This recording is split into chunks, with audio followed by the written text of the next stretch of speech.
So I've just finished a half-day golf school where we focused primarily on helping golfers hit driver. What do you think the #1 request was? You got it. They wanted to hit driver straighter, but really, they wanted to hit driver much longer than they were doing. The problem is, every time they try to hit driver longer, kind of this is what happened.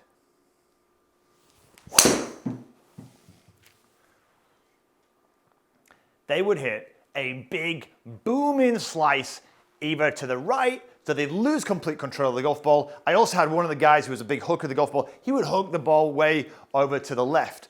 So the problem is no matter how hard they tried, they could not add distance without compromising their direction or their strike. So in this video, I want to share with you the one thing that I gave each one of them. Everybody seems to miss this ingredient. And no matter what you're working on in your golf swing, if you don't have this, you haven't fixed this, it is absolutely pointless working on anything else. I fixed this one thing in their swing, and that gave them then we can move on to step 2, which is then how we ramped up and created some effortless power with them. I'm going to share with you that in this video. Before I do that, look, if you're new to the channel, it's one of your first lessons of mine, please consider subscribing. I release videos just like this every single week to try and help you improve your game. Plus, you never have to remember a thing. I'll put everything we talk about in this video into a free download practice guide in the description box below. So let's start with 2 of the guys in the school, Chris and Paul, both really extreme. Chris had a big booming slice, Paul had a big hook to the left. Now, both of them should have been hitting the ball so much further. They were at the end. I think we managed to get about 20 yards with Chris, and Paul, I think it was about 27 or 28 yards in the end. But they both needed to change this one thing. Let me explain what it is. So ultimately, if your club face is out of position coming down. So let me give you an example. So Chris is a good example. His club face, imagine this, was wide open, was pointing way over to the right hand side. So as he's coming down, the club face is wide open. Now the problem is, if he was to beautifully be aggressive through the shot now, as you should be, where would the ball go? Let's show you. Ball's gonna go, if you're really aggressive, way out to the right. Now the problem is, when you start seeing that ball head out to the right, what do you think Chris is naturally going to do?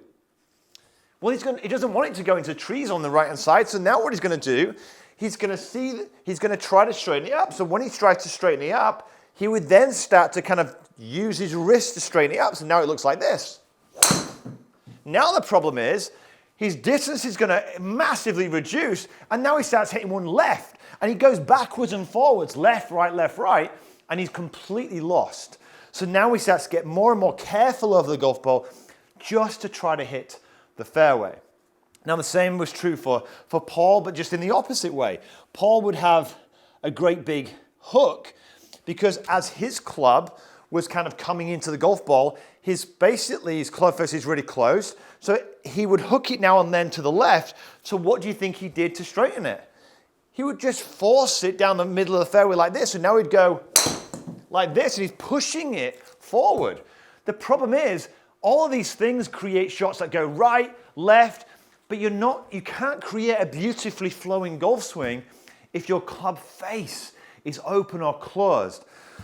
So step #1, before we work on helping you create effortless power and that lovely flowing swing, I want to help you, as I did with those guys, help you to learn how to kind of get that club face ready to go square so that when that club is coming down, it's perfectly ready so you can just let that club flow through, beautifully. So I've recruited a little bit of help and brought Leo in to help us with the visuals. So the first thing I want you to look for is, and I gave this to every single one of the guys in the group, I asked them, is your club face square at setup? And I went around and everyone goes, yeah. And I went, is it? And they went, yeah, definitely. Well, it's pointing at the target, it is, but is it truly square? And then I went around with an alignment stick and I did this. So this is what Chris was doing. Take a look. So the face is aiming straight at the target, right? But where's the forearms aiming? They're aiming to the left. For Chris, that created a swing that swung across the line of the golf ball and created a really big bend slice spin.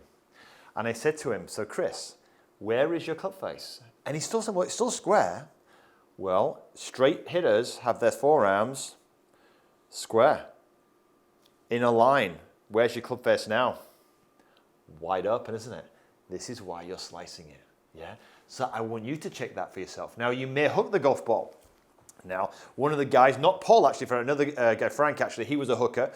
And ultimately, Frank's face, again, was pointing towards the target, but look at this. He was way down here. Where's his forearms pointing? Way over to the right-hand side. So I said to him, straight hitters don't have the forearms pointing over there. They have them square. Now where's your face pointing? Left. That's why you can't get it up in the air. Or that's why you sky the ball straight up in the air. So the first thing I want you to check before we work on any part of the swing is are you actually set up correctly? Is your face truly set up to square? Cheers, buddy. That's right. Thank you.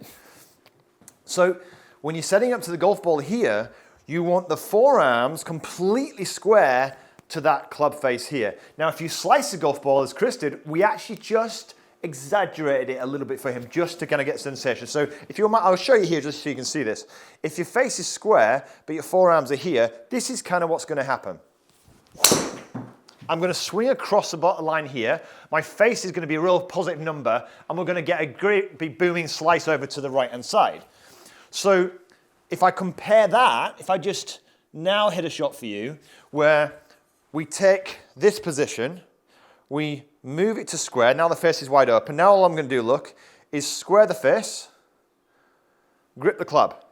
Now from here, I've now got a face, forearms that square, but with Chris, I actually moved it and exaggerated a little bit. So I got his forearms pointing a little bit, just so he could almost create a draw for him. And now suddenly, again, without any big shots, we're going to start seeing a ball that's going to curve right to left in the air because we've exaggerated it a little bit. Makes sense? Now, if I wanted to hit that straight, what do you think I would do? I would straighten my forearms up and the golf club, let's do that for you, to hit that ball much, much straighter. Let's get this teed up. So I get myself set here, look, and that's all I did was show the guys, square everything up, forearms straight, club face straight. Again, no big shots to start with. And now what we're going to see, look, is a ball that now flies beautifully straight. This is goal number one before you work on anything. This is what I started with Chris and a couple of the others, and it got them hitting much straighter. This allowed them then to work on the next stage, which is how you create effortless power. Now, if you're anything like my students, once you start seeing a ball going straight, you're going to want to know how to hit it longer. But let's just hold our horses just a little bit, because one of my students, Frank, he was set up perfectly straight. He was square with his club face. His forearms were perfectly kind of square and in line, yet he still sliced it and therefore still made all the problems coming down, trying to flick the ball, losing distance. And the reason being, somewhere in his golf swing, he started off perfect with a straight shot in him, great setup, but somewhere in his golf swing, he lost it. Why? He doesn't have feel of the club face. He doesn't know where it is. So just like Frank, I needed to help him build awareness, and I want you to do the same, awareness in your club face. I'm going to show you the first exercise that I gave him. So hold a club out in front of you here. Now look at this. I'm going to spin this club around, look, all over the place, and with my eyes closed, I'm going to find square. Look at that, perfectly square. How did I do that? I've developed a feel of the weight and balance of this golf club. What that allows me to do is swing the club beautifully freely like this, and I'm completely aware of that club face and feeling in space and at high speed. I need you to be able to do this. So that's the first exercise I want you to do. Build that as a skill, right? Just sit on your couch, play around with it. The other thing you can do is you can use kind of external tools. I've got like, you might wonder what this device is here. I've got Hack Motion on my wrist here, okay? Now this is another way of doing it. So ultimately when you're swinging back, if I get myself set up here, listen to this. So I'm getting myself set up in an address position. Now from here, all I'm gonna do is swing to the top. Now, why, can you hear that noise? It's pinging, right? Now on the way down, still square. Now I've got the feeling. I can just do a nice smooth swing. Won't go very far, but it's gonna go, look, reasonably straight. Now, what it's doing is it's giving me a feel and making sure that my feel matches, right? It's giving me some form of awareness of club face. Now, with someone like Frank who opens the club face, it's gonna look something like this. So I get myself set, There's the club face open, but great. Now it's perfect, right? So now he can feel it. He doesn't have to look at it. There we are, or through, right? So having a way to kind of, in a sense, develop that awareness of club face, it's not always easy to feel, so you can practice like this once, get yourself set again, one more time. This time, look. Good here, but watch. No. Wrong, I'm opening, yeah? So, there we go.